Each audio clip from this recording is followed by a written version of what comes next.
जय बाबा श्री नीम करोली महाराज जी की जय हो। साथियों नमस्कार।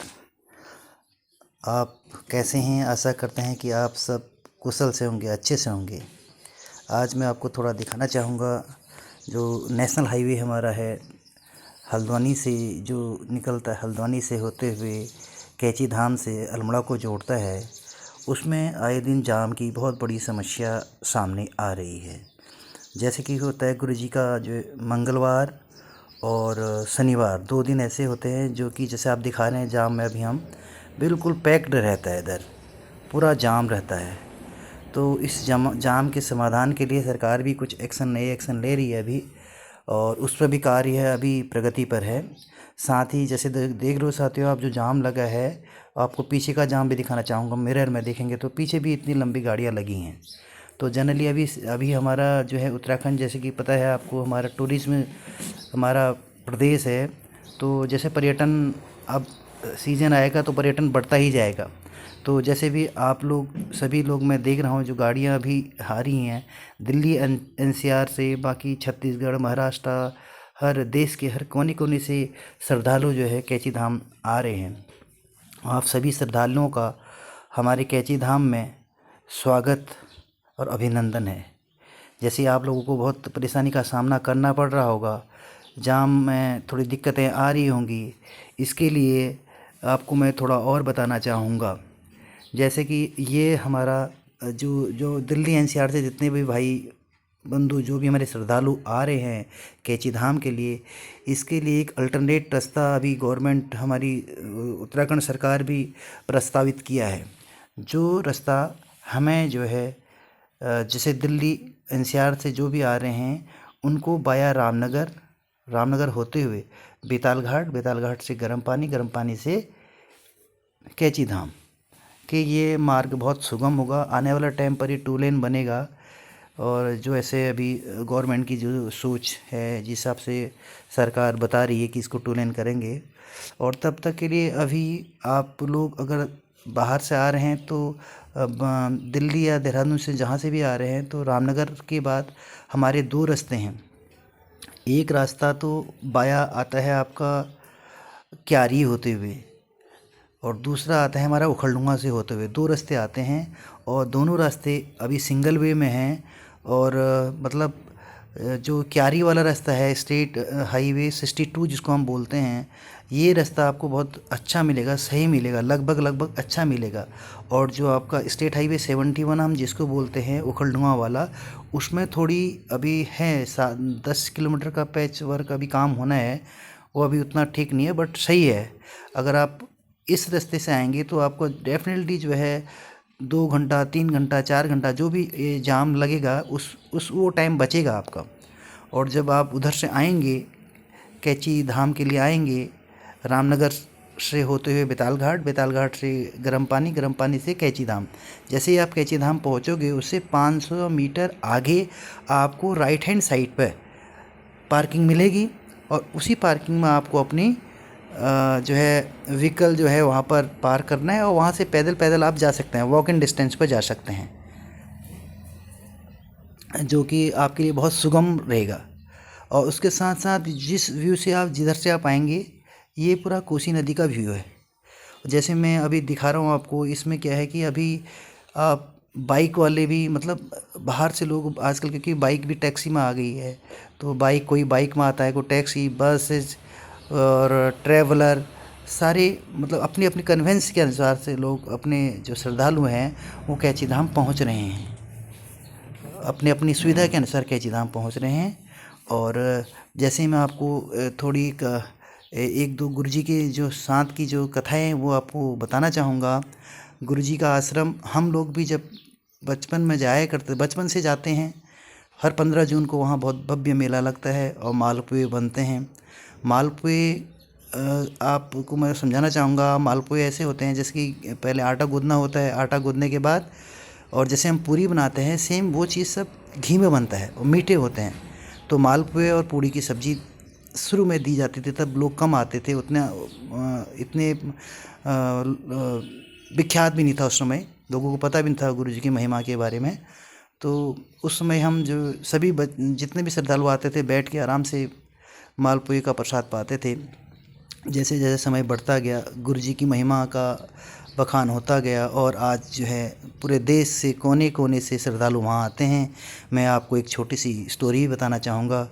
एक बार ऐसा हुआ कि भंडार कक्ष में, जब ये 15 जून की बात थी और भंडारा चल रहा था, प्रसाद वितरण हो रहा था, इसी समय जो है मंदिर के स्टोर जो हमारा होता है उसमें जो है घी जो है ख़त्म हो गया, क्योंकि मालपुए जो हैं घी में ही बनते हैं।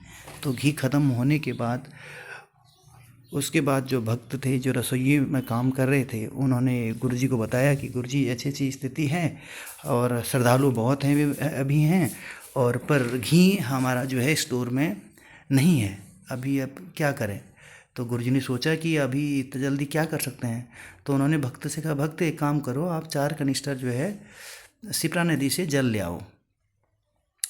4 या 5 कनिस्टर ऐसे उनको बोला कि तुम आप जल लेके आइए और उसको स्टोर में रख दीजिए। तो पहले भक्त भी चौंक गए, उनके ऐसा क्या होगा जो हम पानी जो शिप्रा नदी का जल जो है स्टोर में रख देंगे, इससे प्रॉब्लम क्या सॉल्व होगी हमारी। तो फिर भी उसने गुरुजी जैसा कहा वैसे ही उन्होंने भगत ने किया। उसके बाद जब फिर और गए भगत की, गुरुजी हमको तो घी चाहिए, घी ख़त्म हो रहा है हमारे पास। तो उन्होंने फिर कहा कि जाओ आप स्टोर में जाओ, आप वहाँ आपको जो है घी मिलेगा, 4-5 कनिस्टर घी का रखा है, उसको आप यूज़ कर सकते हैं। जब वहाँ देखा तो उन भक्त को आश्चर्यचकित हो गया कि ऐसा कैसे हो सकता है कि अभी तो इसमें पानी भरा था और इतने ऐसे घी कैसे बन जाएगा। तो वह चौंकते गुरुजी के पास गया, उसने बात करी, गुरुजी ये तो जल हम लेके आए थे और ये तो घी हो गया। उन्होंने, कोई नहीं, जो ये घी है अभी आपने शिप्रा नदी से उधार लिया है, और जैसे भी आपका हमारा भंडारा समापन होगा उसके बाद आपको बाज़ार से 4-5 कनिस्टर जो भी घी का है वो आपको शिप्रा नदी में प्रवाहित करना है। तो ये तो सत्य कथा, सत्य कहानी है, सत्य आंखों देखी है, हमारे पूर्वजों ने साक्षात जो है इसको देखा और सुना है कि इस गुरुजी की महिमा का, कि ऐसा ऐसा गुरुजी की ने चमत्कार किए। पर उसमें उतना सोशल मीडिया का ज़माना था नहीं, लोगों ने उतना, और कभी कभी ऐसा होता है ना, आंखों के सामने दिखती है और हम उसको सोचते हैं कि है कि नहीं है, शायद ऐसी उस समय भी कुछ होगा, उतना ध्यान नहीं दिया होगा। तो अब जाके पता चला। और उसके साथ ही एक बार की कहानी और है, गुरुजी अपने आश्रम में, उनकी कुटिया है, बहुत पुरानी कुटिया, अभी भी वहीं पर है, उस कुटिया में विश्राम कर रहे थे, दिन का समय था और बाकी भगत जो है बाहर बैठे हुए थे। अचानक कोई ऐसा कुछ हुआ कि अचानक से कोई भक्त जो है एकदम गुरुजी की कुटिया में पहुंच गया बिना बताए। तो एकदम कुछ आश्चर्यचकित गुरुजी को देखा उसने। तो भगत ने क्या देखा, गुरुजी के शरीर में सारे जो हैं सांप, बिच्छू, कीड़े मकोड़े पूरे शरीर में लिपटे हुए हैं। तो बहुत डरा हुआ और बाहर को आया। तो उसने और अपने भक्तों को बताया कि जो जितने भी वहाँ भगत थे उनको बताया कि ऐसा ऐसा है। तो गुरुजी का चमत्कार देखिए। यही नहीं, बहुत सारी बाकी नीम करौली महाराज के बारे में आपने, जो एक नीम करौली महाराज का स्टेशन था वो तो आपने सुना ही होगा, वो तो सभी जानते हैं लगभग उसको, कि जब उन्होंने ट्रेन रोकी थी, जब टीटी आया उनके पास टिकट मांगा तो उनके पास टिकट नहीं था गुरुजी के पास। तो टिकट था गुरुजी के पास, सॉरी टिकट था, बट वो कुछ एसी क्लास में बैठे थे, कहाँ बैठे तो वहाँ का नहीं था, टिकट था। तो उन्होंने क्या करा, वहाँ से महाराज जी को बाहर बिठा दिया, नहीं नहीं आप नहीं जाओगे, ट्रेन के बाहर उनको बाहर उतार दिया और टीटी को सिग्नल दे दिया कि चलने का। बट ट्रेन चली नहीं वहाँ पर, पता होगा आपको, बिल्कुल नहीं चली। उन्होंने कितने अपने जो हैं इंजीनियर बुला लिए। उस समय तो क्या, हम अंग्रेज़ों का शासन था, अंग्रेज़ों ने अपने जितने भी इंजीनियर्स जो भी थे उनको सबको बुला के उनसे कम्युनिकेट करके, दूरसंचार करके उसके बारे में पता किया कि ट्रेन चल नहीं रही, ट्रेन नहीं चल रही। तो उतने में वहीं पर उस बॉक्स में जो है डिब्बे में एक हमारे हिंदू संस्कृति के एक बुजुर्ग भी बैठे थे। उन्होंने महात्मा को देखा, उन्होंने कहा कि आप जो है महात्मा जी को, टीटी से कहा आप महात्मा जी को कुछ मत करो, उनसे सॉरी कह के उनको बिठाओ अपनी इसमें, तुम्हारी ट्रेन अपने आप चल पड़ेगी। तो उसने पहले तो सोचा कि नहीं नहीं ऐसा नहीं हो सकता, ऐसा नहीं हो सकता। बट आखिरी जब गुरुजी आए, जब उन्होंने देखा ट्रेन की ओर देखा, आए बैठे और खाली इंजन की ओर देखा तो इंजन स्टार्ट हो गया। इस प्रकार से जो है ट्रेन चलती वहाँ से। और इसीलिए वहाँ जो था, जहाँ पर ट्रेन रुकी थी, उसका नाम जो है नीम करौली नीम करौली स्टेशन रखा गया। तो इसी प्रकार आप हम कैंची धाम भी पहुंचने वाले हैं। जैसे आपको दिख रहा होगा ट्रैफिक बहुत है, फिर भी हमको 2.5 से 3 घंटे का समय एक्स्ट्रा लगा आज यहाँ पर गुरु जी के धाम पहुँचने में। और अभी जो है कैंची धाम में हम लगभग यहाँ से मात्र मैं कह सकता हूँ 100 मीटर की डिस्टेंस पे आगे, बाकी थोड़ा ट्रैफिक है। और आपको सेम मैं बता रहा था कि जो इस बेताल घाट और रामनगर है, ये सीधे यहाँ से आगे हम जाएंगे तो बेताल घाट होते हुए रामनगर को जाएगा रास्ता। और मैं आपको बताना चाहूँगा कि शायद कैंची धाम से नीचे को ट्रैफिक भी नहीं होगा, जाम भी नहीं होगा, क्योंकि जाम हमको कैंची धाम तक ही होगा ये, क्योंकि गाड़ियाँ ज़्यादा है, गाड़ियों का दबाव ज़्यादा है, रोड तो उतनी ही है, तो उस वजह से कैंची धाम तक दबाव ज़्यादा होगा। और निकट भविष्य में जल्दी एक बाईपास बनने वाला है, तो शायद फिर भी ये सुविधाओं ये जहाँ तक हो, उसके बाद इस परेशानी से भी हमको जो है हमारे जितने भी रानीखेत अल्मोड़ा जो हमारे लोकल हैं बेताल घाट इस क्षेत्र के लोगों को भी इससे राहत मिलेगी, क्योंकि जब बाईपास खुल जाएगा तो डायरेक्ट निकलने वाले लोग वहाँ से भी निकल सकते हैं। और बाकी अभी जो जितने भी साधु हमारे यहाँ आ रहे श्रद्धालु आ रहे हैं, वो यहाँ से अगर निकलना भी चाहें बाहर को तो वापस ना आके यहीं से सीधे बेताल घाट रामनगर होते हुए दिल्ली, देहरादून और छत्तीसगढ़ जहाँ भी जाना चाहें वो वहाँ से आउट हो सकते हैं। तो ये हमारे कैंची धाम में आप सभी का फिर से पुनः एक बार स्वागत है। ये हमारा कैंची धाम जो है अभी यहाँ पर जो है पार्किंग की व्यवस्था की जा रही है। पार्किंग बहुत भव्य पार्किंग यहाँ पर बन रही है गवर्नमेंट के द्वारा। साथ ही एक ऊपर से हेलीपैड की भी योजना का उसका भी ड्राइंग या उसका भी काम चल रहा है।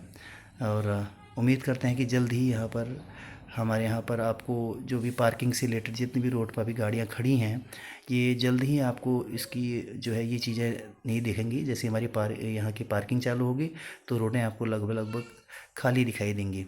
जितने भी अभी आजू बाजू में जो पार्किंग कर रखी हैं लोगों की गाड़ियाँ जो पार्किंग हैं, वो इतनी जो परेशानी हो रही है, इस परेशानी से ज़रूर आपको राहत मिलेगी। इसी प्रकार से अभी जो आपको थोड़ा सा मेन गेट दिख रहा है हमारा, यहाँ से गुरु जी के दर्शन भी हो सकते हैं। पर आज भीड़ ज़्यादा है इसलिए मैं दर्शन नहीं करा सकता यहाँ से, नहीं तो रोड से भी गुरु जी के साथ दर्शन होते हैं।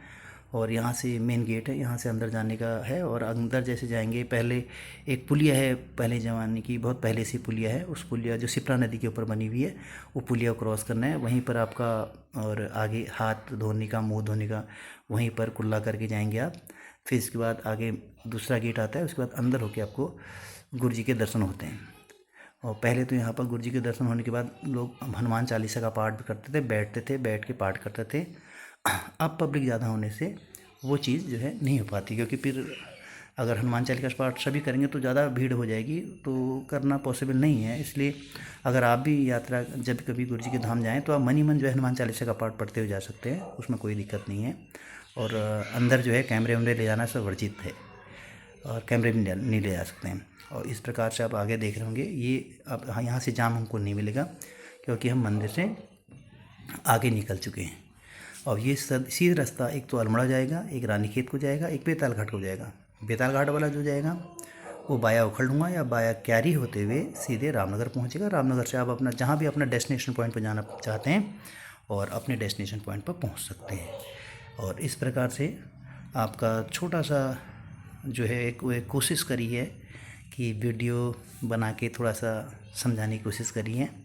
और ये जो है बाबा जो अभी दिख रहा है बाबा जी की पुराने आश्रम है, बहुत पुराना यहाँ पर जो है गेस्ट हाउस बोल सकते हैं, जो कि गुरु जी के जो भगत हैं वो आज के नहीं है, बहुत विदेशों से भी आते हैं। 15 जून को बड़े बड़े लोग जो हैं वो यहाँ आके बर्तन धोते हैं, तो उनके लिए यहाँ पर गेस्ट हाउस की गुरु जी ने ही व्यवस्था करी थी रहने की।